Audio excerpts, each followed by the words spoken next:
Ryan, first of all, how does it feel being back on the pitch again after so long out? It's brilliant. It probably is. It makes it feel better when you're on the sideline watching the boys perform really well, getting big results. Likes of Tynecastle and Ibrox and stuff like that. And you want to be back, on the pitch playing, and to finally be back and be a part of a big result last Wednesday was really good. How have you found it?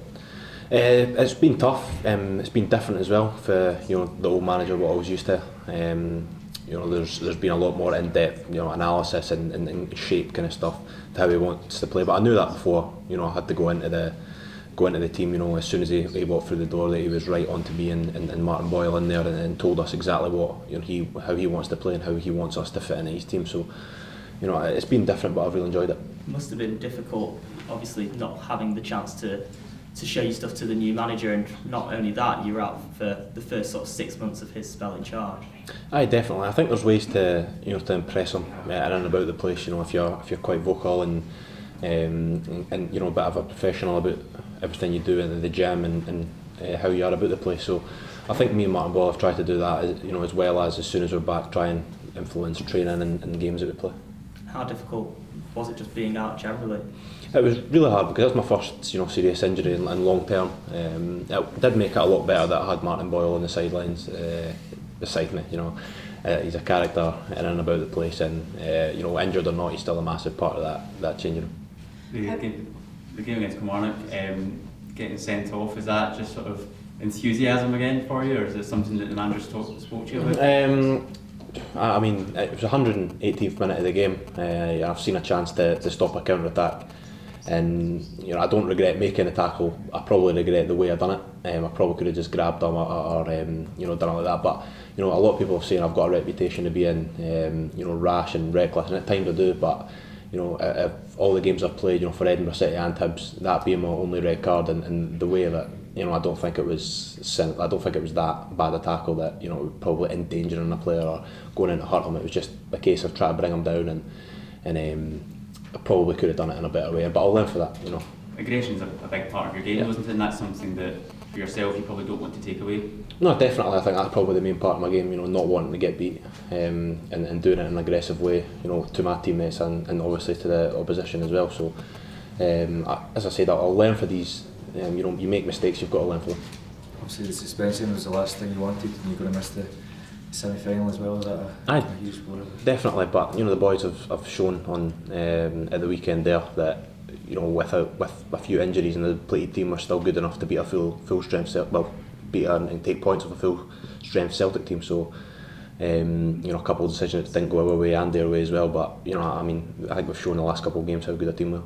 You feel you're coming back into the team at a time when it's going up the way, a couple of decent, obviously a couple of good results in the last couple of weeks. You feel that you are going to start getting some momentum there? Yeah, I don't know how many boys the manager brought in, but he brought in a lot of boys at someone that was obviously going to take a while to gel.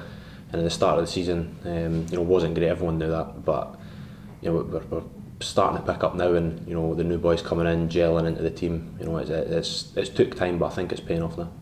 How tough is it going to be for that trip to Pittodrie tomorrow?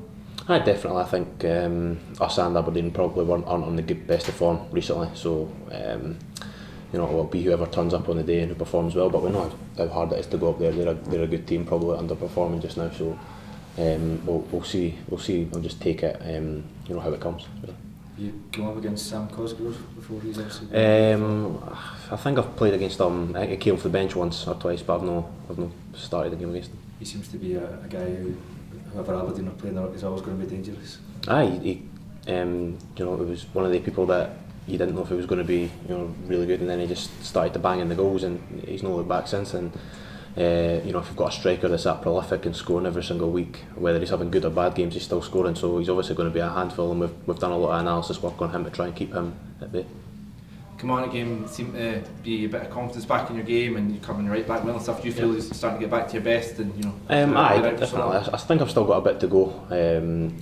Match sharpness, it doesn't come easy, especially when there's a lot of good wingers and strikers in the league now. So I think I've still got a bit to go, but I'm getting there week by week. And I mean, and obviously Will Dick documented how big a Hibs fan you are. I mean, I've seen you in the march and the Tynecastle a few years ago and stuff. Obviously the result didn't go our way, but how was it playing in a derby? It was brilliant to be in there, but you didn't want to play in a derby that you lose. So that feeling was hard to get over. But I felt in the game that it could have went either way. I thought we controlled the game large parts of it, and it was probably going to be a deflection that won it for either side. So it was just unfortunate that it didn't go our way. But that's football at the end of the day. We found yourself having to be more patient than we thought you would have to be because of the start of the season. Obviously you were back training, but obviously the manager didn't want to rush you back after such a long spell out. Yeah, I mean, obviously I've had long chats with the physio department as well, and I've got a lot of trust in them now, and they said that they don't want to rush me or put me back in anytime soon because anything can happen with this kind of injury, so you don't want to. You want to take as long as possible, and hopefully that's paid off like us. Right, when results haven't been going too well, a lot of people look at the players that are out injured and hoping for them to come back. For yourself, do you feel a pressure when you do come back that people are expecting a lot from you? I think there's probably a bit of added pressure on me, like me and Martin Boyle, that were coming back. But the boys were performing really, really well without us in the squad. At the end of last season, getting massive results. So we knew that the boys that are coming in would do the job. Obviously, me and Martin Boyle just hopefully add to that strength.